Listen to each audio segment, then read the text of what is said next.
وجاءوا أباهم عشاء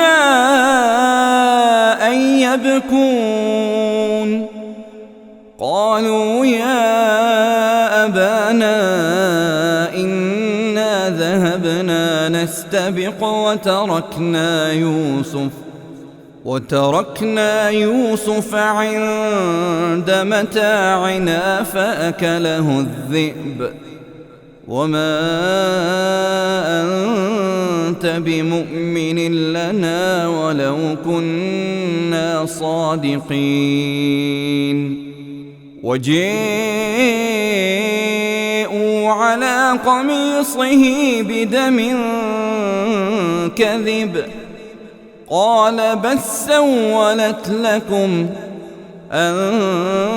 أنفسكم أمرا فصبر جميل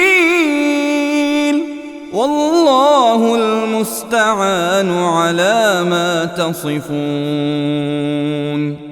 وجاءت السيارة فأرسلوا واردهم فأدلي دلوه قال يا بشري هذا غلام وأسروه بضاعة والله عليم بما يعملون وشروه بثمن بخس دراهم معدودة وكانوا فيه من الزاهدين.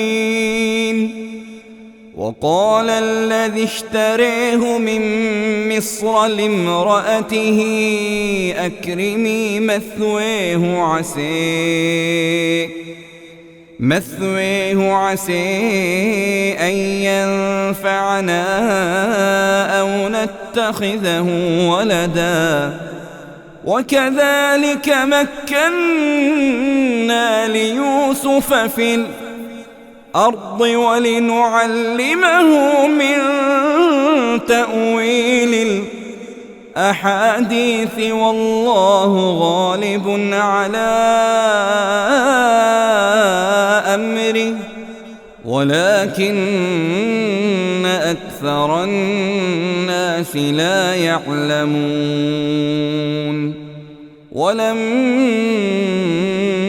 بلغ أشده آتيناه حكما وعلما وكذلك نجزي المحسنين. وراودته التي هو في بيتها عن نفسه وغلقت الأبواب وقالت هيت لك قال معاذ الله إنه ربي أحسن مثواي إنه لا يفلح الظالمون. ولقد همت به وهم بها لولا أن رأى برهان ربه كذلك لنصرف عنه السوء والفحشاء إنه من عبادنا المخلصين.